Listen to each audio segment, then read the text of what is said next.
Giants fans, thanks so much for joining me for another episode of Only a Giant. Obviously, it's been a little bit here since we did our last episode, a little bit right before Christmas here. Obviously, the holidays coming up, Christmas, New Year's Eve, son's birthday. It's been a little bit of a hectic time in my life at this point, but we're back. We're here to talk about the state of the Giants right now at this point, with the one game left in the season. Obviously, before we get into that, though, for those of you that are listening or watching, hope you had a Merry Christmas. Hope you had a good holiday, and obviously hope you had a great New Year's Eve and New Year's Day with your family, friends, celebrating whatever you do to celebrate. Mine was pretty low key. Hung out with family, had some family in town from Maine. Uh, so pretty low key, but fun. My 6-year-old son's birthday was a good time as well, and then also got presents, got a fart blaster, and kind of some weird things like that. But hey, it's family. It was a good time. So let's jump in. What are we experiencing right now as Giants fans? A lot of dissension, I think, within the fan base, and all of it comes from winning a game that maybe we shouldn't have won, because people want the number one overall pick. I'm a little bit in the minority, I think, where I'm upset that we don't have the number one overall pick. I would have liked to have that. Probably out the window at this point unless things fall exactly right. But I'm not really upset that we won the game against the Indianapolis Colts. It was good to see a win. Good to see players playing hard, especially with all the backups and kind of UDFA guys and kind of everything that we have going on right now. Malik Neighbors having a really strong outing. Yeah, it's too little too late at this point. Does it save Dable's job? I don't know. In general, it's a meaningless win, and I think a lot of the frustration is the fact that we did the same thing last year. Won some meaningless games that cost us the chance at Drake May or Jaden Daniels or even Caleb Williams. But it's so tough because it's the NFL. It's like, are you really expecting the players on the field to go out there and not give it their all, not try to put good film on tape, and not try to win for their teammates? And then as a coach like Brian Dable, what do? You're not going to say, hey, throw an interception here, or I'm going to call a bad game and make things look even worse. So it's so tough. Like, I understand being upset about getting a win there when nobody really wanted to win, but like, what do? Tank, sure, lose the game, but like, the players don't want to hear that. The players aren't going to do that. Dable, as a coach, what coach do you ever really want a coach to like actually actively try to lose? Like, that's a horrible look for any organization. The one time that a coach, Doug Peterson, kind of seemed like he was tanking a game just so the Giants didn't make the playoffs, the whole NFL freaked out on that, like, kind of knowing that. So I don't know. I'm probably in a little bit of a different minority where I'm not as worried about that. Yes, it does suck that we don't have the number one overall pick. We're at pick 4 right now, and we'll see what happens this week, and we'll just kind of go from there. We'll figure it out in a couple days. What pick we're gonna have, and that's kind of where I'm at right now. My hope at this point is that two teams go out there and battle. Yes, I know it's the Philadelphia Eagles backups at this point, and they're resting those guys mainly for the playoffs, and I don't blame them for doing that. Now, I think they'll still try to go out there and win. I think anytime that you can beat a division opponent, I think that's a good thing. And yeah, if the Giants lose and we end up picking ninth, or sorry, if the Giants win and we end up picking ninth, yeah, probably a little frustrated about that, but it's so tough. Like, what are you actually going to do on that? I don't know. It's a weird state of the New York Giants right now, in my mind. But we'll see what happens. And obviously Sunday, Philadelphia Eagles, like I just mentioned, the Eagles are coming in at 13-3, and the Giants are 3-13. Kind of a game where the Giants are planning on starting the majority of their starters, and the Eagles are starting all their backups. So will be a very interesting game. I guess I think what we'll look at right now is just who those backups are. Could be Kenny Pickett. I think more likely it's Tanner McKee or maybe even Ian Book. I wouldn't be shocked. Kenneth Gainwell at running back and maybe some Will Shipley. Receivers, maybe we'll see some Johnny Wilson, which I am interested in seeing just because he was somebody that I really liked coming out of Florida State. Maybe really like isn't the right word, but somebody that I was interested in, had the size, thought maybe he'd convert to tight end. Obviously didn't happen. Aeneas Smith is another wide receiver that could be playing, and Jahan Dotson as well. Your tight ends, probably Grant Calcaterra, EJ Jenkins. Your offensive line, I don't know. Are they going to do Fred Johnson, Jack Driscoll, Nick Gates at center against the Giants, Tyler Steen, and I don't know who their other right tackle would be at this point. There's nobody on the depth chart. Maybe Darian Kennard or something of that nature. And then your defense at this point is kind of the same thing. It's, Moro Ojomo. They drafted Byron Young, but he's on IR. Thomas Booker, Jalix Hunt, Jeremiah Trotta Jr., another rookie. Oren Burks, Bryce Huff, Keely Ringo, Tristan McCollum, a lot of no names kind of here. So going to be a really interesting game. Unfortunately, and I think Giants fans can probably attest to this here.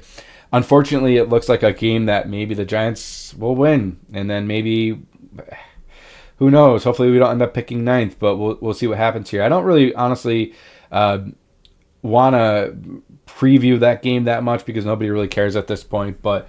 Offensively, I guess this is what we'll do. Offensively, the things that I want to see, I do want to see a little bit of a run game being established against this defense, especially when you're having all backups. If you can't get some type of running game going here, that's an issue to me. I want to see more Jake Kubas. Hopefully he plays. I think he will at this point. But that's another player that I really want to kind of see, put some more film on, put some more tape out there. And I don't think that he's a starter, but I think he can be a solid backup and a spot starter as needed, and we'll see what happens. Maybe he develops a little bit more.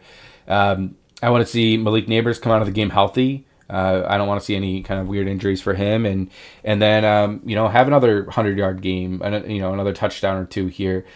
Drew Lock seems like he's getting a little bit more comfortable in this offense. Let's see what you got. Can you throw out a few more touchdowns? Can you look at maybe being the backup next year with somebody else coming in, a rookie or something of that nature? So maybe you start a few games or something. But do you earn that role in this offense? Is Brian Dable going to be back? How is he looking? We're in such a weird spot right now. But offensively, that's kind of what I want to see. I want to see an established run game against the backups here.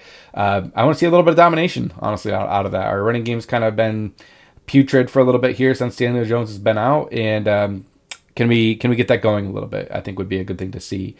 Defensively, what do you want to see? Deonte Banks, I'd like to see you play a little bit more consistently. I know that at this point you're probably a CB2, and we're probably going to need a CB1, but can you shut down a backup? What do we got here? Linebackers, just like to see them flying all over the field. Defensive line, kind of same thing. We have so many backups in right now. It's really hard to really say that I want to see this or I want to see that.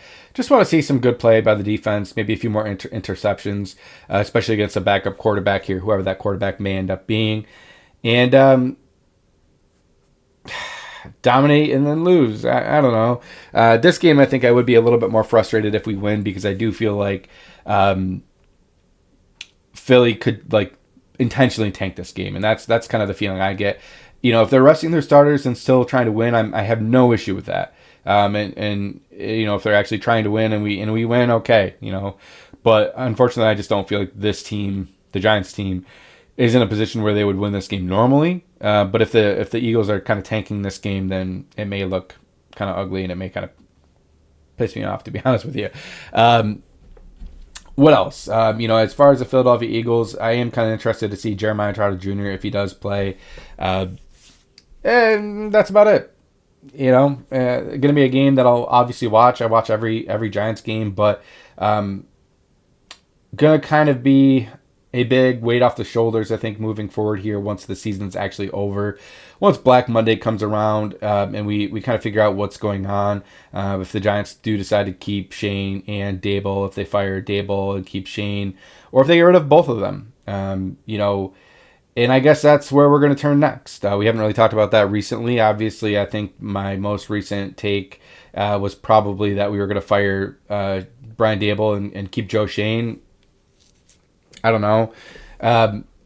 I think as me as an individual here, me as a fan, I think you need to get rid of both. I think you need to get rid of Brian Dable. I think you need to get rid of Joe Shane.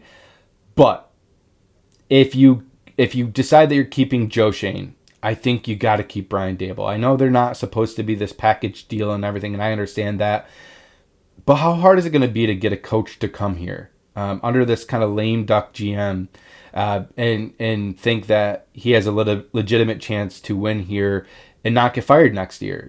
Are you going to be hiring a coach that probably nobody else really wanted as a coach because you couldn't really get anyone else to come here? And then you need a new defensive coordinator. Do we keep our offensive line coach, which I'd like to do? Do we keep Andre Patterson? Do we keep our DB coach here? And just so many dominoes have to fall in the wrong direction probably for this to really. It just doesn't have a good feeling.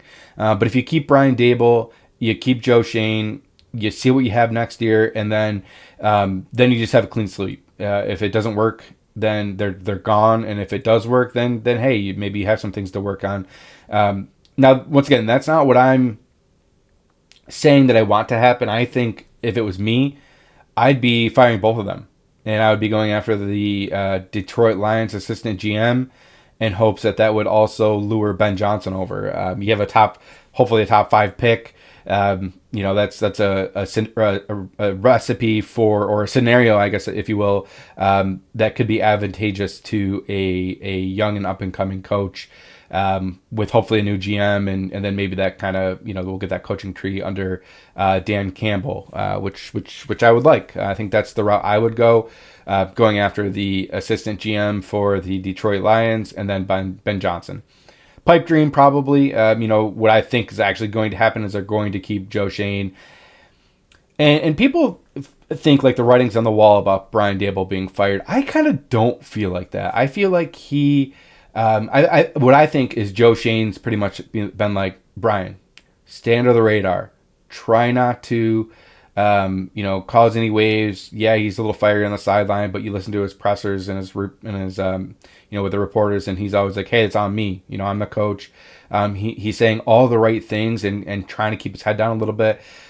I think that's really what's going to happen here. I think the Giants are going to keep Brian Dable. They're going to keep Joe Shane for one more year, and we'll see what happens. I guess people are worried that he's going to make some panic moves here with free agency and stuff of that nature, and that's a legitimate concern. But at the same time, he hasn't done that in the past. He's been very, not willing to make those big splash signings. Always looking at the secondary market and stuff of that nature.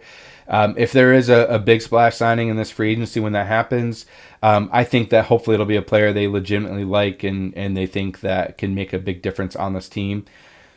Is this team close right now? Probably not. I mean, a quarterback can fix a lot. Look at the Washington Commanders. A quarterback can fix a lot, can make you a playoff team, but not a Super Bowl contender, I think, right now. But there are a lot of other needs. We need a cornerback. A cornerback one. I think one of the more positions I think that we really do need to attack is the defensive line. Somebody next to Dex. We can't have. No offense to Rakeem Nunez-Roches. I like him as an individual. I think he's a decent player, a good rotational defensive lineman. But him, DJ Davidson, Garcia, all these guys are like probably wouldn't be starting on any other team in the NFL right now. And I think that's a position that really needs a big upgrade to help with this run game for Shane Bowen and make this defense a little bit more competitive. And I'm going off the assumption once again that Brian Dable is going to be here, and he's probably going to keep Shane Bowen. I don't know that he's going to have another defensive coordinator that's going to want to come in and take this job. So I think he's kind of dying with the ship with Brian Dable. So yeah, that's I think what I think is going to happen at this point. Will that happen? Who knows? But I do think they end up keeping Joe Shane and keeping Brian Dable. If they do fire Brian Dable and keep Joe Shane, like what coach do you think's legitimately going to want to come here?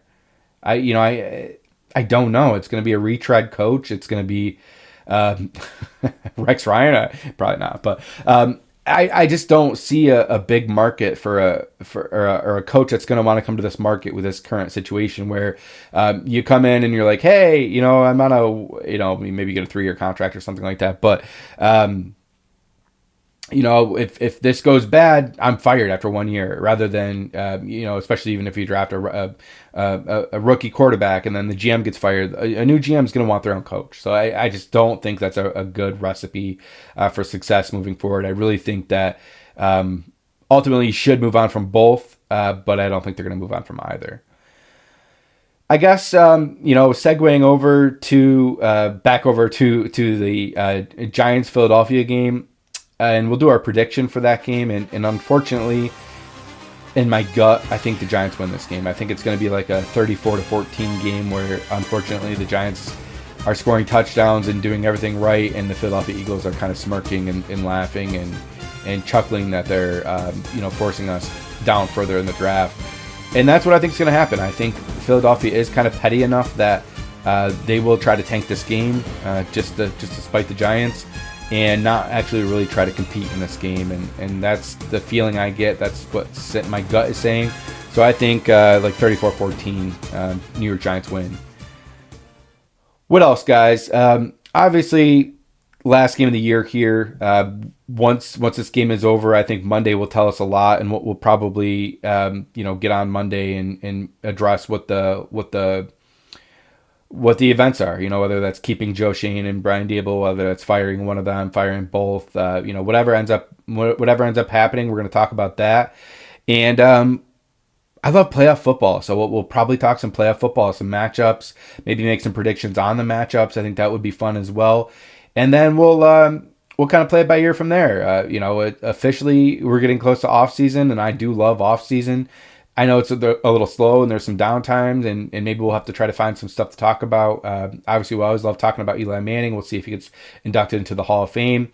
I think he will, first ballot. But it's an interesting class. There's a lot of people in this class. It will be fun to watch.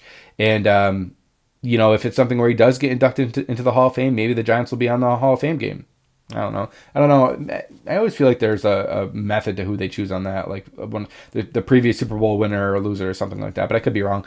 That's all I got, though, guys. Thanks so much for joining me for another episode of Only a Giant. If you could please like and subscribe, I'd really appreciate it.